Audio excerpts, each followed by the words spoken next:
Muy buenas noches, queridos hermanos, que Dios les bendiga. Estamos muy contentos de poder estar aquí con ustedes en un programa más, en un episodio más de Escrito está con el pastor Robert Costa. Y para comenzar con este programa, vamos a inclinar nuestra cabeza y vamos a orar. Pero hoy queremos hacerlo con una petición especial de nuestra hermana Evelinda Estrada, que pide por su hijo Henry, por protección.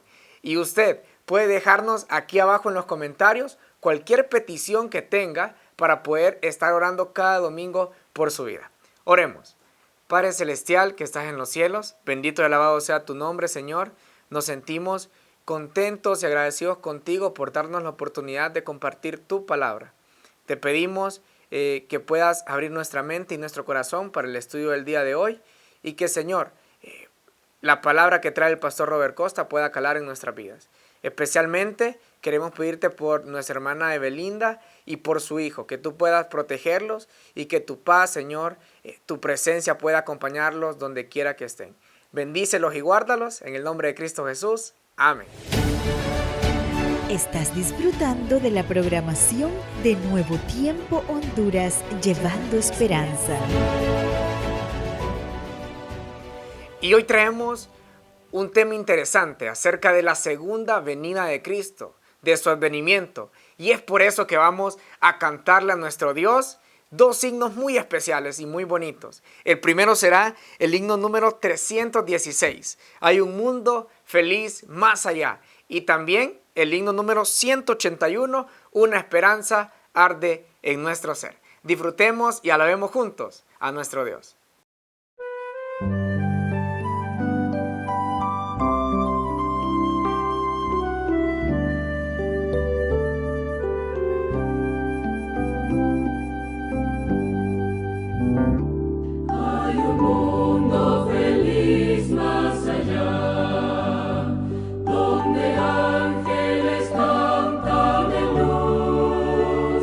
Tributando eterno honor.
Y el día de hoy vamos a estudiar acerca del advenimiento, como lo he venido repitiendo a lo largo de este programa.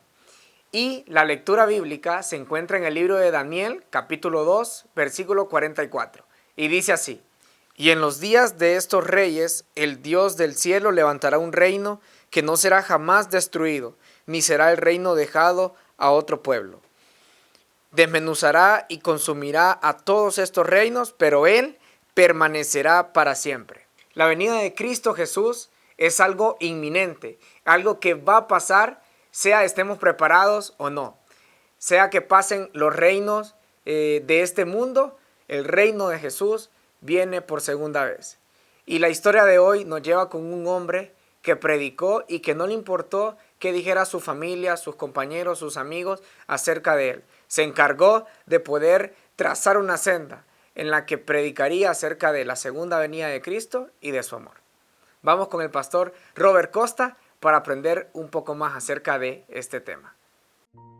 Era uno de los más destacados comunicadores del mundo. Hablaba 14 idiomas. Compartía su fe con turcos, parsis, hindúes, armenios y sirios. Había testificado ante sheiks, shahs, reyes, reinas y algunos presidentes norteamericanos. José Wolf era un caballero bávaro que había penetrado en los más recónditos lugares del Islam. Un erudito dedicado que había sido vendido como esclavo y había sido condenado a muerte 3 veces. Un hebreo que proclamaba un insólito mensaje acerca del Mesías. Mantente en sintonía y en un momento más regresaré con el resto de la historia.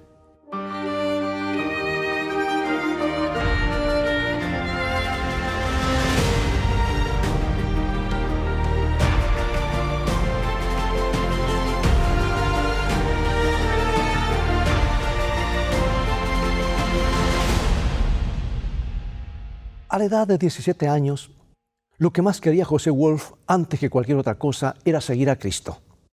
Pero las personas que tenía a su alrededor hacían que le pareciera muy complicado. Era el año 1811.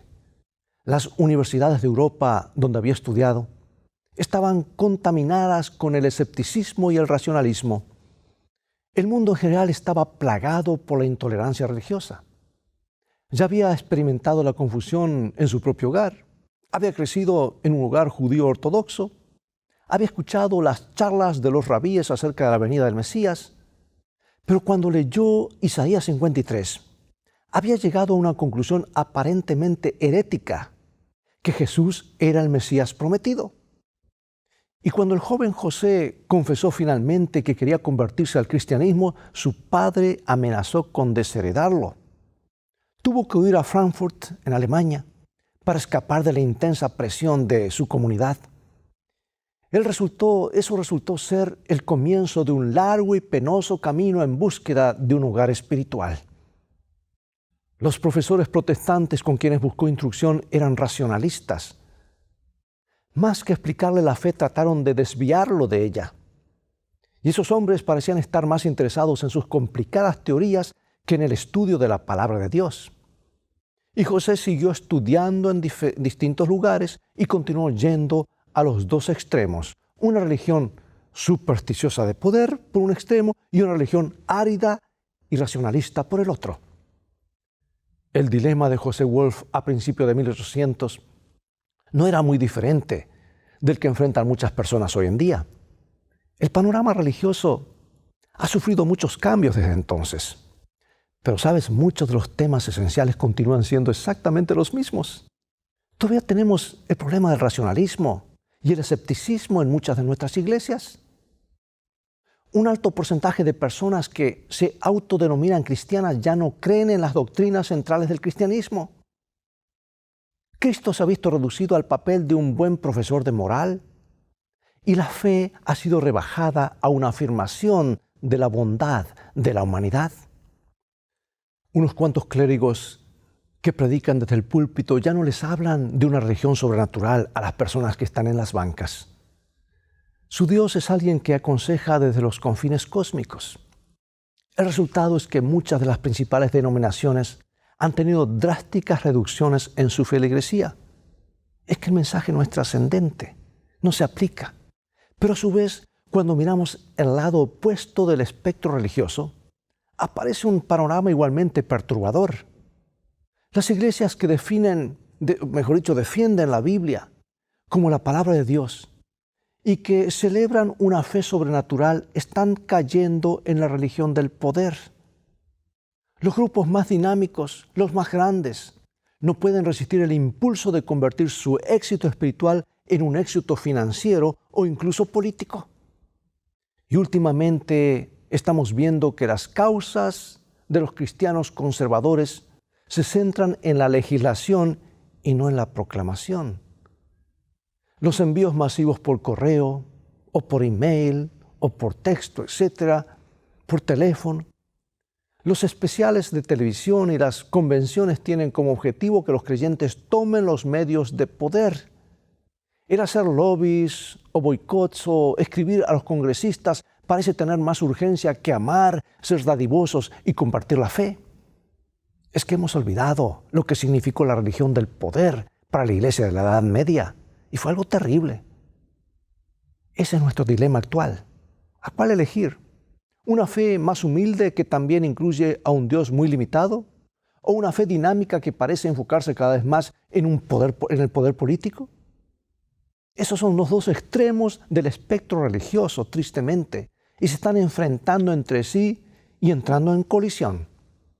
Yo creo que ambas asfixian a la verdadera espiritualidad.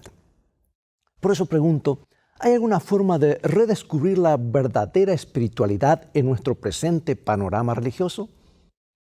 ¿Pueden las iglesias salir de sus surcos para entrar en un reavivamiento genuino? Bueno, regresemos a la historia de José Wolf. Creo que sus descubrimientos nos dan una respuesta. José se encontró a sí mismo en creciente conflicto con sus superiores religiosos. En determinado momento estuvo virtualmente prisionero en un convento de una orden llamada de los Ligorianos. Poco después de su liberación conoció a un erudito oriental que le habló acerca de las profecías de Daniel y Apocalipsis. Y José quedó fascinado con las predicciones que todavía no se habían cumplido. Y por primera vez vio claramente que toda la historia se dirigía hacia un gran clímax. Toda la escritura se concentraba alrededor de una gran esperanza. Y José viajó a Londres para estudiar la Biblia en profundidad con varios amigos evangélicos. Y pronto comenzó a prepararse para llevar el evangelio a los judíos que estaban esparcidos alrededor del mundo. Había encontrado su gran misión y había encontrado su hogar espiritual. Y después de investigar por toda Europa en busca de una religión a la que se pudiera adherir honestamente, este hombre encontró una fe que lo llevó a recorrer el mundo. ¿Y qué fue lo que José Wolf proclamó tan enérgicamente? ¿Qué fue lo que lo convirtió en un hombre que más había viajado en su época? ¿Cómo fue que este gran erudito encontró la energía para proclamar su fe a través de Palestina, de Egipto, Mesopotamia, Persia, Crimea, Rusia y el Imperio Otomano? La respuesta es la segunda venida de Cristo. José Wolf había redescubierto esta verdad cuando las profecías de Daniel y Apocalipsis se habían abierto a su entendimiento. Y esas fueron las buenas nuevas que le dieron un foco central a su fe.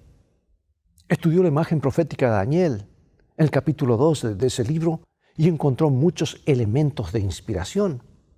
La sucesión de los imperios mundiales que se describe allí llega al clímax en el reino de Cristo. Daniel 2:44 era especial para él, de especial interés.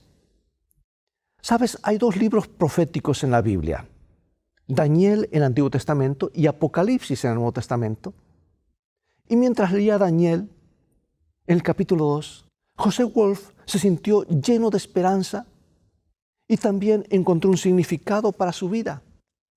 Y aquí está un versículo que le impactó en Daniel capítulo 2, versículo 44. Y en los días de estos reyes, el Dios del cielo levantará un reino que no será jamás destruido, ni será el reino dejado a otro pueblo. Desmenuzará y consumirá a todos estos reinos, pero Él permanecerá para siempre. José Wolf se convenció de que solo la segunda venida de Cristo podía generar ese maravilloso clímax de la historia humana. Y comprendió que todas las naciones de la tierra se encaminaban al día cuando todo daría lugar al eterno e inamovible reino de Dios. Otras visiones de Daniel pintan el cuadro con mayor claridad. Daniel capítulo 7, versículos 13 y 14. Miraba yo en la visión de la noche, y aquí con las nubes del cielo venía uno como un hijo de hombre, y le fue dado dominio, gloria y reino para que todos los pueblos, naciones y lenguas le sirvieran. José Wolf vio aquí el eco de las palabras de Cristo sobre su regreso a la tierra. Daniel estaba contemplando el mismo espectáculo que había descrito Jesús mismo. El Hijo del Hombre viniendo a la gloria con sus santos ángeles y todas las naciones reunidas delante de él. Bueno, esas revelaciones llenaron a José Wolf con una nueva y maravillosa esperanza. Se convirtió en el primer gran heraldo del segundo advenimiento en la época moderna. Su solitaria voz inicial se convertiría más tarde, en el siglo XIX, en un gran coro, el despertar del viejo mundo al advenimiento. José viajó más profusamente que cualquier otro europeo de sus días. Sostuvo discusiones con los beduinos cerca del Cairo, proclamó el Evangelio ante los turcos de Alejandría, testificó a los jeques árabes acerca de su fe en Cristo, después de ser capturado por unos bandidos, y estudió las Escrituras con rabíes judíos en distintas partes del Medio Oriente. Una gran esperanza condujo a este hombre en todas sus aventuras misioneras, la esperanza del segundo advenimiento.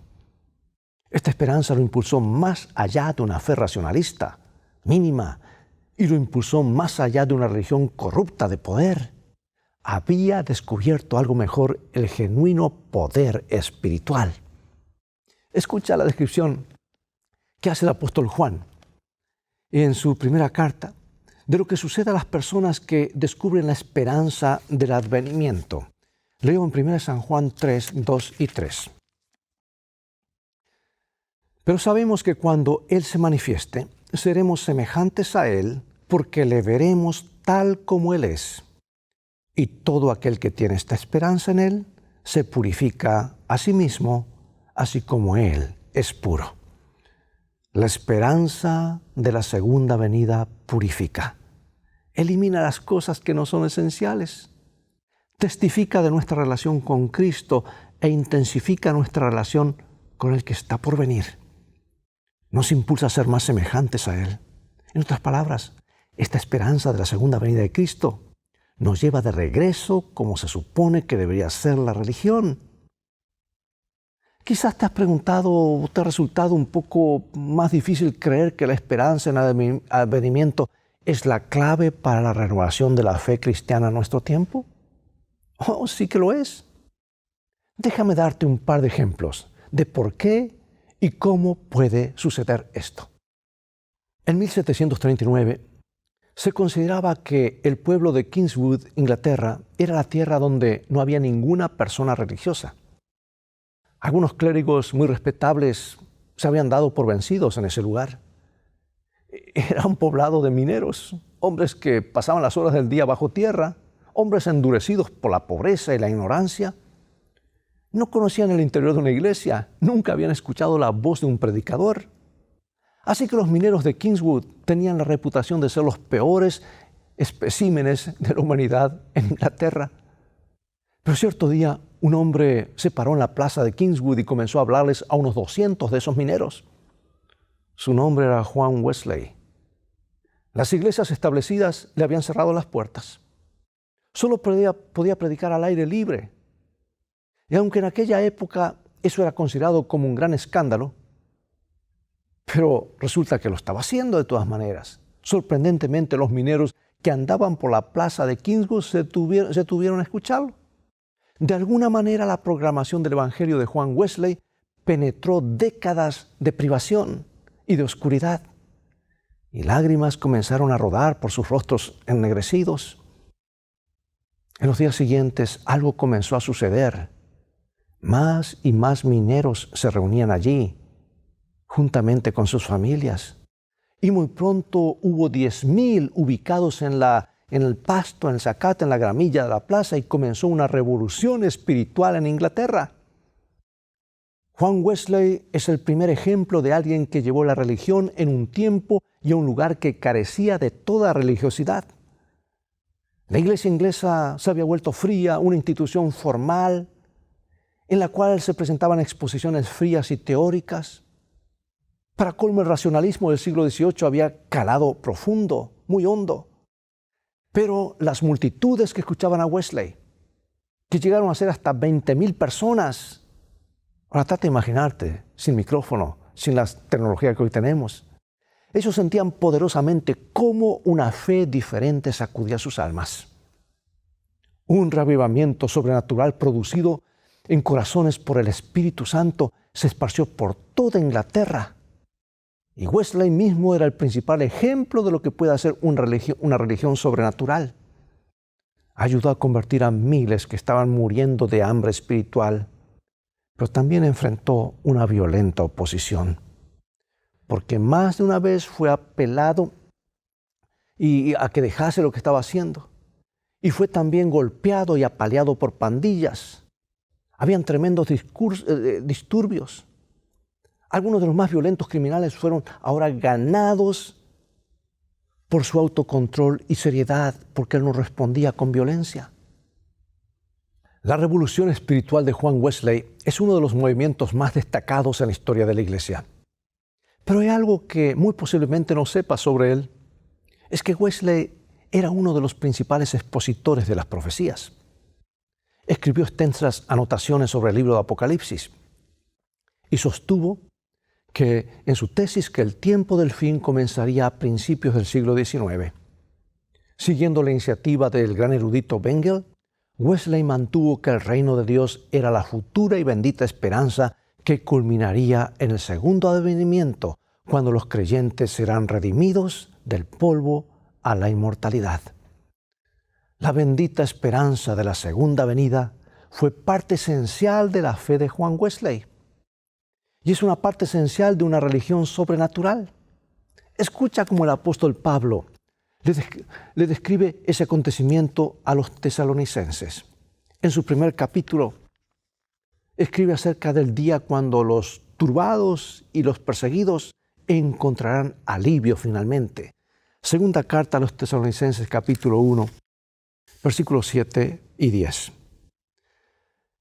Y a vosotros que sois atribulados, daros reposo con nosotros cuando se manifieste el Señor Jesús desde el cielo con los ángeles de su poder, cuando vengan aquel día para ser glorificado en sus santos y ser admirado en todos los que creyeron.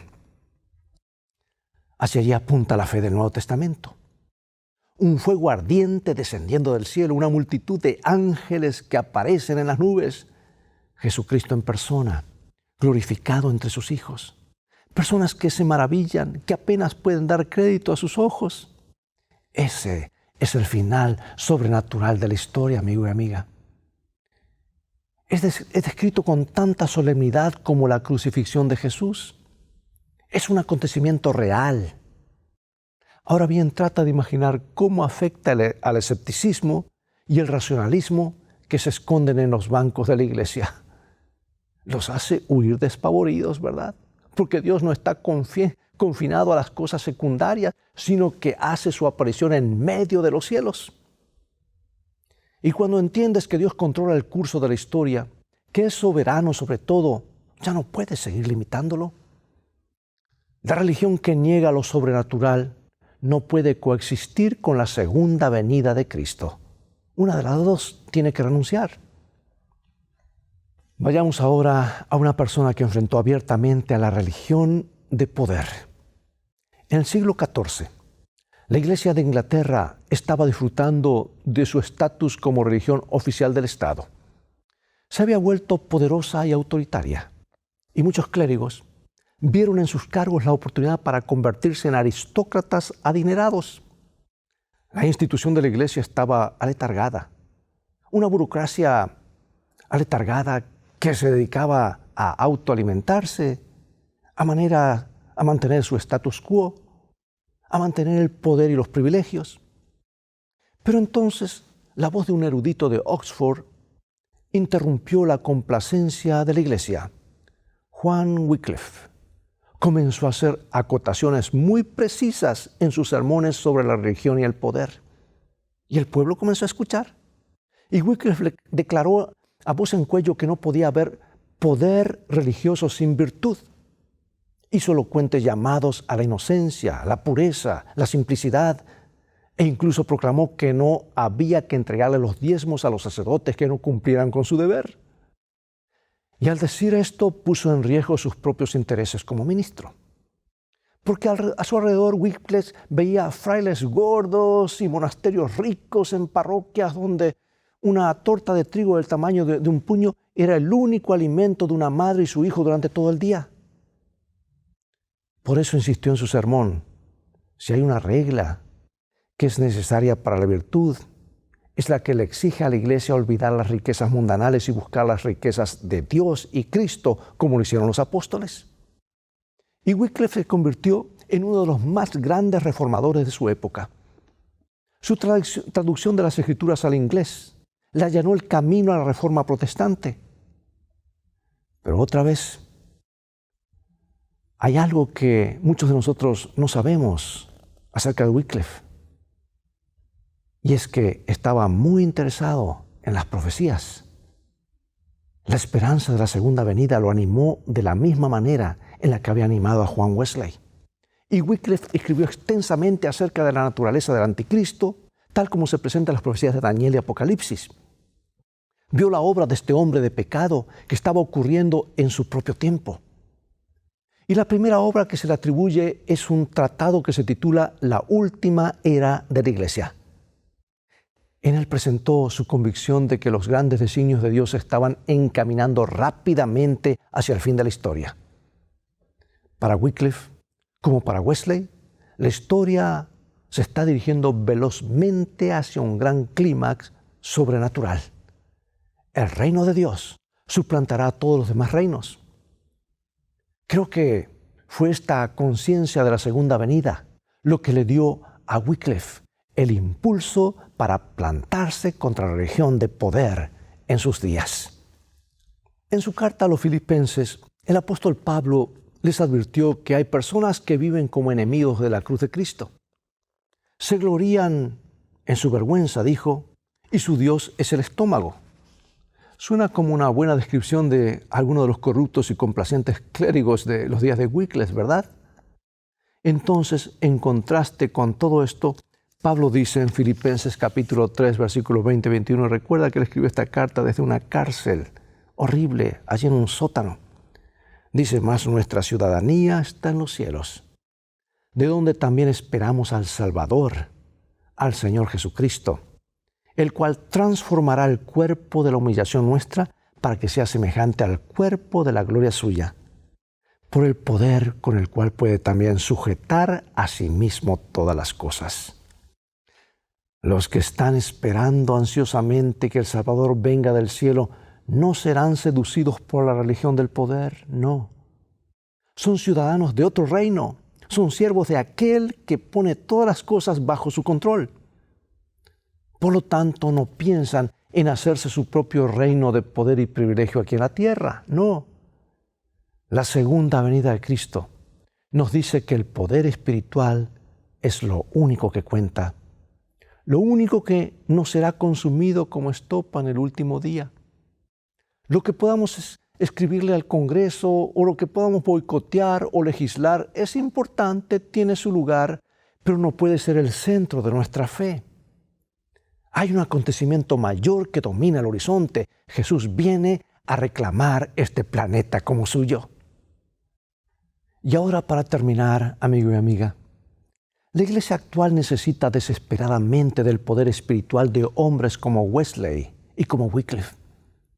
Necesitamos algo más grande que una fe fría y formal. Necesitamos algo más grande que la religión del poder. Necesitamos el fuego que convirtió eruditos en reformadores y clérigos en revolucionarios. Necesitamos redescubrir nuestras raíces espirituales en la esperanza del Nuevo Testamento. Creo que podemos encontrar nuestro lugar junto a la bendita esperanza, igual que lo hizo José Wolf. Podemos encontrar una fe que merece ser proclamada en nuestro mundo en alta y clara voz. Pregunto, ¿no es ya tiempo de que comencemos a reclamar nuestra ciudadanía celestial? Claro que sí. ¿No es tiempo ya de que comencemos a enfocarnos en aquel que pronto vendrá desde los cielos con sus poderosos ángeles?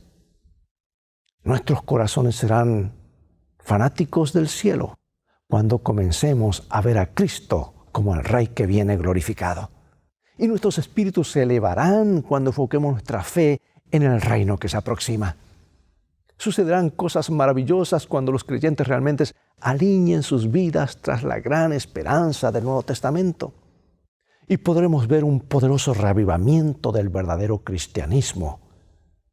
Una fe de poder espiritual. Una fe sobrenatural que transformará el mundo. Creo que acontecimientos increíbles están justo delante de nosotros. Y quiero que participes en ellos. Yo también quiero participar en ellos. Quiero que hagas planes para participar en el gran reavivamiento del advenimiento y se acerca. Si deseas que esto sea una realidad en tu vida, allí donde estás ahora, inclina tu rostro en señal de reverencia y acompáñame en oración.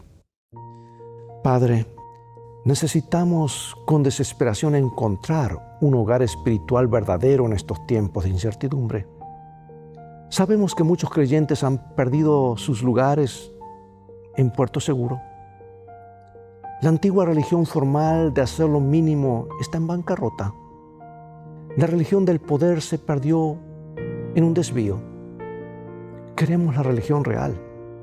Queremos una fe que nos llene de energía y transforme todas las áreas de nuestra vida. Por eso nos inclinamos a ti como Supremo Señor y Salvador y Rey próximo a venir. Haznos formar parte del reavivamiento del tiempo del fin. En el nombre de Jesús oramos. Amén. Cristo vino para demoler todo muro de separación, para abrir todo departamento del templo, para que cada alma pudiese tener libre acceso a Dios. Su amor es tan amplio, tan profundo, tan completo, que penetra por doquiera. Libra de la influencia de Satanás a las pobres almas que han sido seducidas por sus engaños. Las coloca al alcance del trono de Dios, el trono circuido por el arco de la promesa. Amigo y amiga, ha llegado el momento de despedirnos y será hasta el próximo programa, Dios mediante. Que la bendita esperanza del regreso de Jesús te anime hoy mientras emprendes tus tareas diarias y tus desafíos en el trabajo, en el hogar, en el colegio o donde quiera que estés. Cristo desea con un corazón anhelante regresar muy pronto para terminar con estos cuadros de pobreza, enfermedad, soledad, racismo, guerras y muerte. Él quiere iluminar tu vida con su mensaje certero de gozo y felicidad. Pero recuerda que felicidad comienza con fe. Y la fe viene por el oír y estudiar la palabra de Dios. Por eso te invito a seguir estudiando. Visítanos en nuestro sitio de internet, escritoestá.org, donde podrás obtener una variedad de estudios bíblicos. Mientras tanto, Dios te bendiga y te guarde. Y recuerda, escrito está, no solo de pan vivirá el hombre, sino de toda palabra que sale de la boca de Dios.